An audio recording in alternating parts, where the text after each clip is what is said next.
Hello students, good evening. मैं राकेश कुमावत स्वागत करता हूं आपका आपके पसंदीदा लोकप्रिय education channel RK biology classes Sikar में।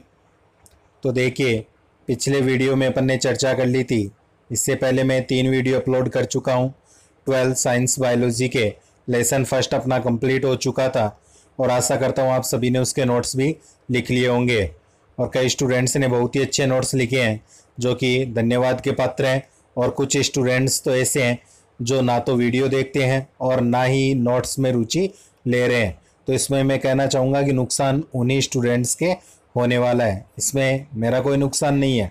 तो आपको यही कहना चाहूँगा कि लॉकडाउन का फ़ायदा उठाते हुए घर पर रहकर अच्छी प्रकार से पढ़ाई कीजिए, क्योंकि आप सभी बोर्ड क्लास के स्टूडेंट हो और 12वीं क्लास में स्टूडेंट आ जाता है तो उसे ज़्यादा समझाने की आवश्यकता नहीं होती, वह खुद समझदार होता है। तो इसलिए वीडियो जो भी आपको उपलब्ध करवाया जाता है किसी भी सब्जेक्ट का, तो वह आप लोग ज़रूर से देखा कीजिए। तो देखिए, आज के वीडियो में अपन चर्चा करने वाले हैं लेसन सेकेंड, जो अपने बायोलॉजी का है, जिसमें नर व मादा युग्मकोद्भिद जो है उनकी संरचना और विकास के बारे में अपन चर्चा करेंगे। तो देखिए, वीडियो को चालू करने से पहले वीडियो को लाइक कर दीजिए और जो कोई चैनल पर नया है वह उसे सब्सक्राइब ज़रूर कर लीजिए। तो नर युग्मकोद्भिद की संरचना और विकास। नर युग्मकोद्भिद, नर यानी नर के बारे में तो अपन जान सकते हैं कि नर का काम लिया जाता है। युग्मकोद्भिद यानी कि नर युग्मक का निर्माण करने वाले अंग के बारे में यहाँ पर बात करेंगे अपन। और वह अंग अपन कहते हैं कि वह होता है पुंकेसर। और पुंकेसर के अंदर जो नर युग्मक बनते हैं परागकण, तो अंकुरित जो परागकण होते हैं उन्हें क्या कहते हैं? नर युग्मकोद्भिद कहते हैं। ये तो केवल एक बार यहाँ पर मैं बता रहा हूँ, आगे डिटेल में अपन इसके बारे में लिखेंगे। तो देखिए, चैप्टर चालू करते हैं आज का। चैप्टर में सबसे पहले अपन चालू करते हैं पुंकेसर तथा लघु बीजाणु दानी। हेडिंग रहेगी नर युग्मकोद्भिद की संरचना और विकास, जिसमें पहले पुंकेसर और लघु बीजाणु दानी। अब ये पुंकेसर क्या होते हैं? तो पुंकेसर के लिए आपको बताया हुआ है कि पुंकेसर क्या होते हैं? पुष्प के नर जननांग होते हैं। पुंकेसर क्या होते हैं? पुष्प के नर जननांग होते हैं। और इसके अंदर जो परागकण बनते हैं उन्हें अपन लघु बीजाणु के नाम से भी जानते हैं। और प्रत्येक जो परागकण होता है उसके अंदर अपन कहते हैं कि ऊपर की ओर जो परागकोश होता है, प्रत्येक पुंकेसर में जो परागकोश होता है उस परागकोश की जो कोष्ठ होते हैं उन्हें अपन क्या कहते हैं? लघु बीजाणु दानी के नाम से जानते हैं। आवर्तबीजी पादपों में नर जननांग पुंकेसर होता है। जो भी एंजियोस्पर्मी पादप होते हैं आवर्तबीजी, उनमें अपन मानते हैं कि नर जननांग क्या होता है? पुंकेसर होता है, जिसे अपन लघु बीजाणु पर्ण के नाम से या माइक्रो स्पोरोफिल भी कहते हैं। माइक्रो स्पोरोफिल के नाम से भी जानते हैं। प्रत्येक पुंकेसर 3 भागों में डिवाइड रहता है, पूतंतु, योजी और परागकोश। इनके बारे में अपन ने पिछले वीडियो में देख लिया था। अब आगे अपन देखेंगे कि पूतंतु जो होता है वह है पुंकेसर का लंबा वृंतनुमा भाग, जिसके शीर्ष पर परागकोश होता है। और प्रारूपिक दृष्टि से प्रत्येक जो परागकोश होता है उसमें 2 पालियां पाई जाती है। और दोनों पालियां किससे जुड़ी रहती है? एक दूसरे से योजी द्वारा जुड़ी हुई रहती है। ये बातें अपन ने पिछले वीडियो में देख ली थी।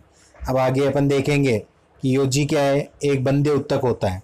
परागकोश की प्रत्येक पाली 2 प्रकोष्ठों में डिवाइड होती है, जिन्हें परागकोश या परागपुट या लघु बीजाणुदानी कहते हैं। उन्हें लघु बीजाणुदानी कहते हैं। यानी जो भी अपना परागकोश होता है, यानी कि ये मान लिए कि अपन ने पुंकेसर, इस पुंकेसर का ये जो शीर्ष भाग था इसमें ऊपर की तरफ है ये संरचना, इसे अपन क्या कहते हैं?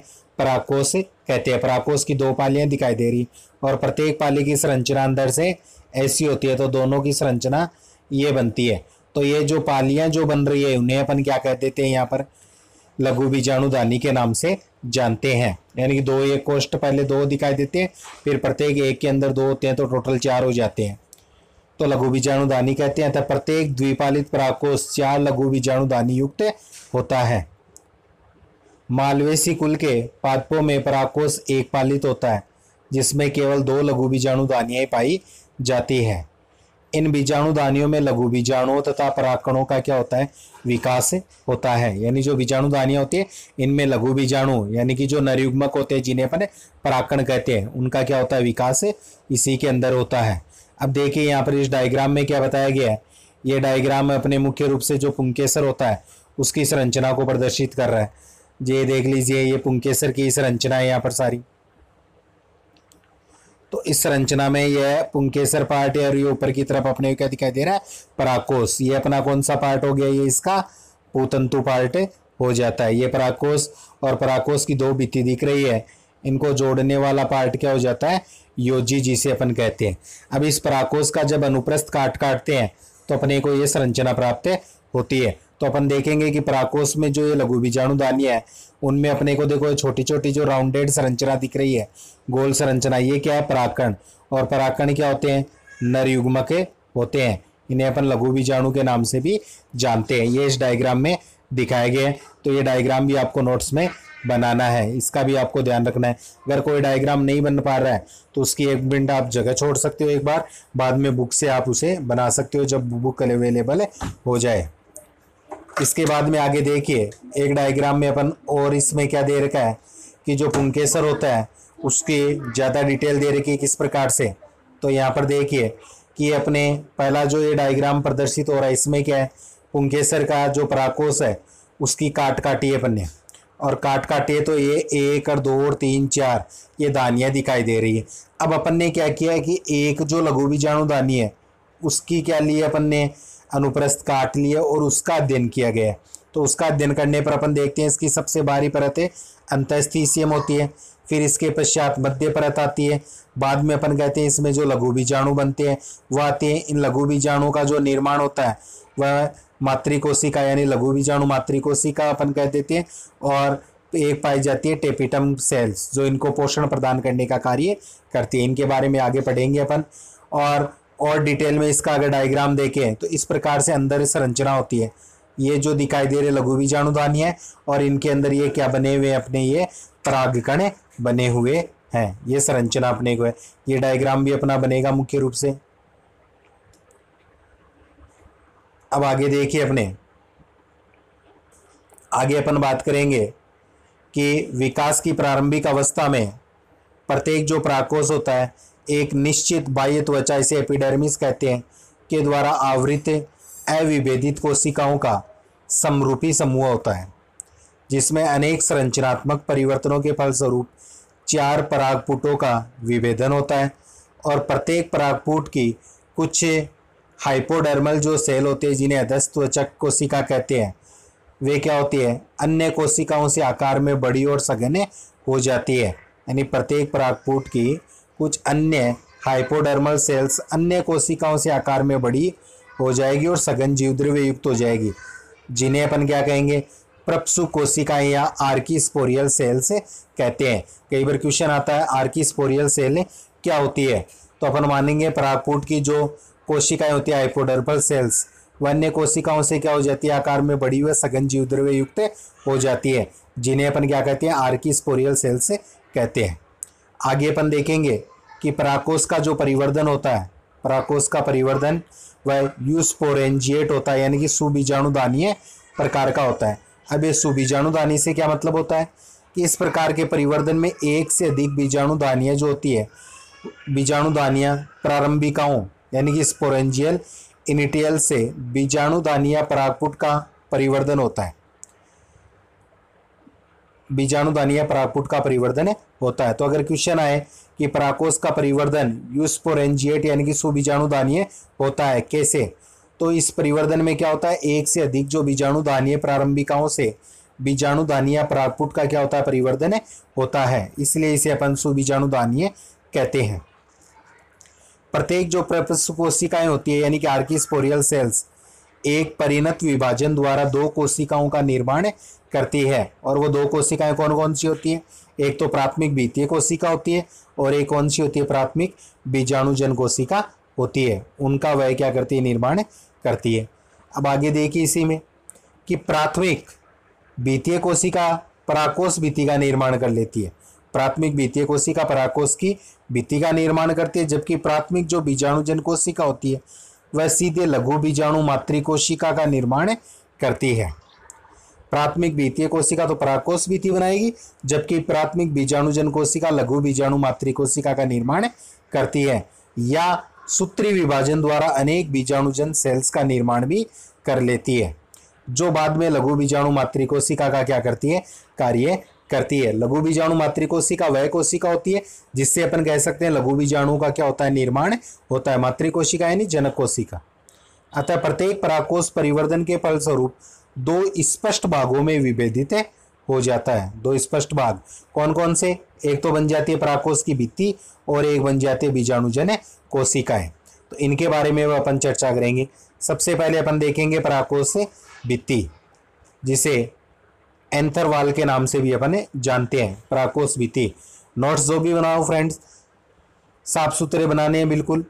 परागकोश की भित्ति देखिए, इसमें क्या होता है, परागकोश भित्ति का निर्माण प्राथमिक भित्तीय कोशिका से होता है एवं परिपक्व अवस्था के अनुप्रस्थ काट में यह 4 स्तरों में विभेदित दिखाई देती है।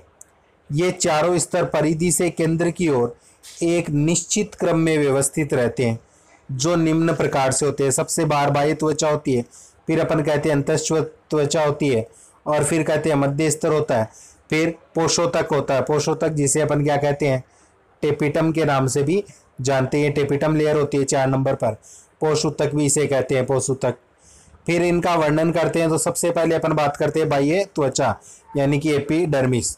तो यह परागकोश भित्ति का सबसे बाह्य कोशिकाओं का एकल स्तर होता है, यानी सबसे बाहरी स्तर। जो परागकोशी क्या करता है, सुरक्षा। कोई भी पार्ट देख लीजिए, उसका सबसे बाहरी अंग क्या करता है, सुरक्षा कार्य करेगा। तो एपिडर्मिस या बाह्य त्वचा भी सुरक्षा कार्य करती है। और परिपक्व परागकोश की बाह्य त्वचीय कोशिकाएं स्पर्श रेखीय दिशा में दीर्घित तथा चपटी होती है। यह भी अपने को ध्यान में रखना है। तो बाह्य त्वचा के बारे में अपन क्या लिखेंगे कि सबसे बाहरी भित्ति होती है, बाह्य कोशिकाओं का एकल स्तर बनाती है, परागकोश की सुरक्षा करती है, और ये क्या होती है, दीर्घित एवं चपटी होती है। इसके बाद में अपन बात करेंगे जो दूसरा पार्ट होता है, इसके अंदर की जो भित्ति, जिसे अपन एंडोथीसियम के नाम से जानते हैं। यह क्या होती है, बाह्य त्वचा के बिल्कुल नीचे कोशिकाओं का एकल स्तर होता है।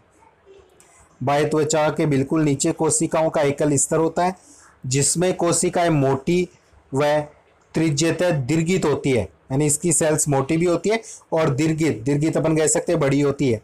इन कोशिकाओं की आंतरिक स्पर्श रेखीय भित्तियों में अल्फा सेल्यूलोज के जम जाने से रेशेदार पट्टियों का निर्माण हो जाता है।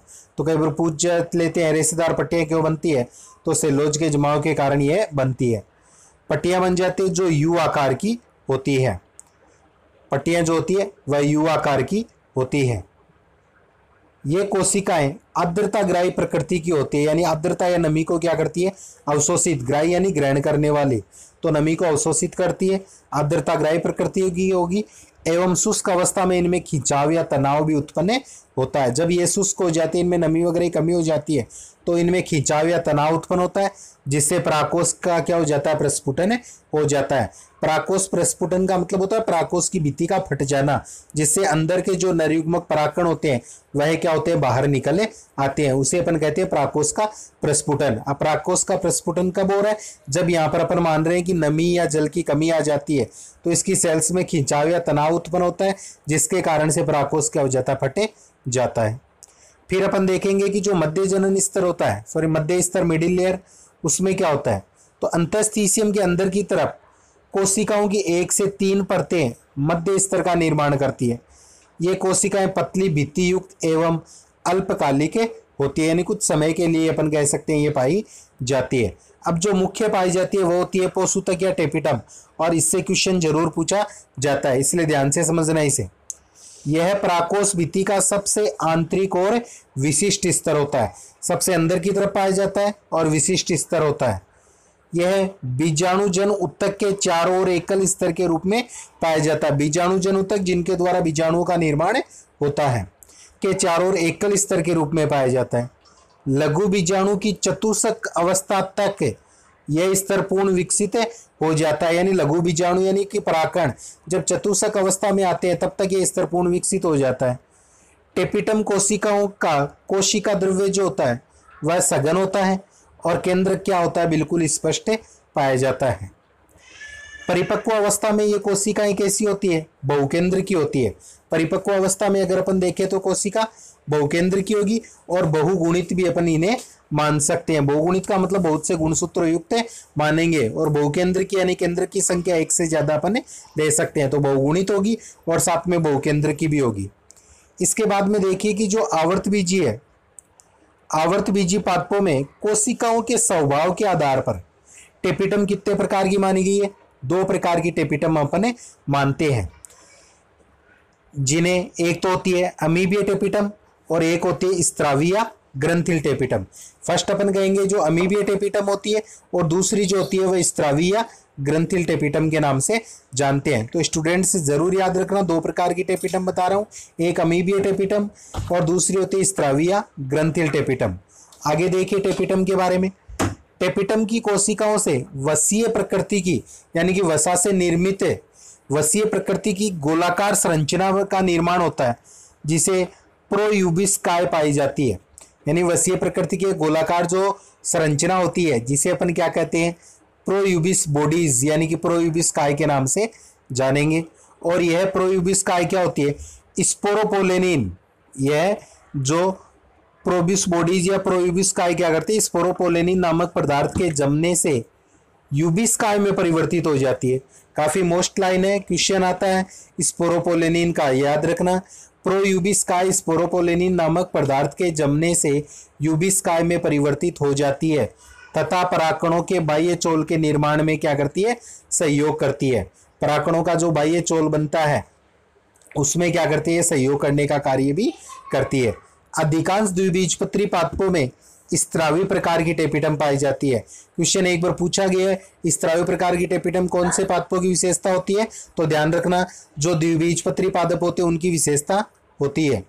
आगे देखिए, परागकणों के परिवर्धन में टेपिटम पोषण प्रदान करने के साथ अन्य महत्वपूर्ण कार्यों में भी क्या करते हैं? सहयोग प्रदान करती है। यह टेपिटम जो होती है वह पोषण के साथ साथ अन्य महत्वपूर्ण कार्यों में भी सहायता करती है। यदि किसी परागकोश में टेपिटम का ह्रास यानी कि वह धीरे धीरे अपघटित या नष्ट हो रही है, ह्रास हो जाता है तो परागकणों के विकास से पूर्व हो जाता है। टेपिटम का ह्रास हो जाता है तो परागकणों का जो विकास होता है, टेपिटम का ह्रास परागकणों के विकास से पूर्व हो जाता है, तो उसके जो परागकण होते हैं वह बंदे या स्टेराइल या रुद्ध वृद्धि वाले होते हैं। कहने का मतलब यह है कि परागकणों के विकास से पहले अगर टेपिटम नष्ट हो जाए तो परागकण क्या होंगे? बंदे प्रकृति के होंगे, अर्थात उनमें निषेचन की क्षमता नहीं पाई जाएगी। वह क्यों? क्योंकि टेपिटम क्या करती है? उनको पोषण प्रदान करती है। अगर टेपिटम ही वो पहले ही नष्ट हो जाती है तो परागकणों का जो विकास होगा वह पूर्ण रूप से नहीं हो पाएगा और वह स्टेराइल प्रकार के होंगे, बंदे प्रकृति के हो जाते हैं। तो ये तो थे फर्स्ट प्रकार की जो कोशिका थी अपनी परागकोश की भित्ति, उसके टाइप थे, जिसमें अपन ने देख लिया 4 प्रकार की कोशिका। अब जो सेकंड है इसकी वह कौन सी है? अपनी बीजाणुजन कोशिका, उसकी बात कर रहे हैं। तो परागकोश में परागकोश भित्ति द्वारा आवृत कोशिकाओं का समूह क्या कहलाता है? बीजाणुजन कोशिका कहलाता है। दोबारा बोल रहा हूं, जो परागकोश होता है उस परागकोश में परागकोश भित्ति के द्वारा आवृत कोशिकाओं का समूह है, यानी कि परागकोश भित्ति के अंदर ये सेल्स पाई जाती है। कोशिकाओं का समूह क्या कहला रहा है? बीजाणुजन कोशिका कहलाता है। ये कोशिकाएं लघु बीजाणु मातृ कोशिकाओं का क्या करती है? निर्माण करती है। और लघु बीजाणु मातृ कोशिका मतलब लघु बीजाणु मैंने बताया था एक तरह से परागकण या नरयुग्मक होते हैं। मातृ यानी कि जनक, कोशिका यानी सेल, यानी कि वह जनक कोशिका जो लघु बीजाणु का निर्माण करती है उसे क्या कहते हैं? लघु बीजाणु मातृ कोशिका कहते हैं। तो उनका निर्माण किससे होता है? बीजाणुजन कोशिकाओं से होता है, तो उनका यह निर्माण करती है। प्रत्येक लघु बीजाणु मातृ कोशिका अर्धसूत्री विभाजन द्वारा 4 लघु बीजाणुओं का निर्माण करती है। यानी कि प्रत्येक लघु बीजाणु मातृ कोशिका में क्या होता है? अर्धसूत्री विभाजन होता है। और अर्धसूत्री विभाजन में अपन देखते हैं कि सेल्स होती है वह डिवाइड होकर अपने समान 2 नई सेल्स का निर्माण करती है, लेकिन फर्क ये रहता है कि जो नई सेल्स बनेगी उनके अंदर जो गुणसूत्र संख्या होगी वह जनक के अंदर जो गुणसूत्र है उसकी तुलना में क्या होगी? आधी गुणसूत्र संख्या उसके अंदर हो जाती है। फॉर एग्जाम्पल, अगर जनक सेल्स में अपन मानते हैं कि 50 गुणसूत्र संख्या है, तो जो संतति सेल्स होगी उसके अंदर क्या इतनी आ जाएगी? 25 वह अपने को दिखाई देती है। तो प्रत्येक लघु बीजाणु मातृ कोशिका अर्थसूत्री विभाजन द्वारा 4 लघु बीजाणुओं का निर्माण करती है और इस क्रिया को अपन लघु बीजाणु जनन के नाम से भी जानते हैं। तो ये था आज का वीडियो। आज का वीडियो आपको कैसा लगा कमेंट्स में जरूर बताइए। अच्छा लगा हो तो एक लाइक कर दीजिए और ज़्यादा से ज़्यादा वीडियो को शेयर जरूर करना है। शेयर के लिए इसलिए बोल रहा हूँ कि लॉकडाउन में प्रत्येक स्टूडेंट घरों पर बैठे हैं, उनके पास पढ़ने का कोई सोर्स नहीं है, इसलिए किसी भी स्कूल के अगर आपकी नज़र में बायोलॉजी के स्टूडेंट हो तो सब तक ये वीडियो पहुँचाने की कोशिश कीजिए। मिलते हैं अगले वीडियो में इसके आगे के पोर्शन के साथ में। तब तक के लिए जय हिंद, जय भारत।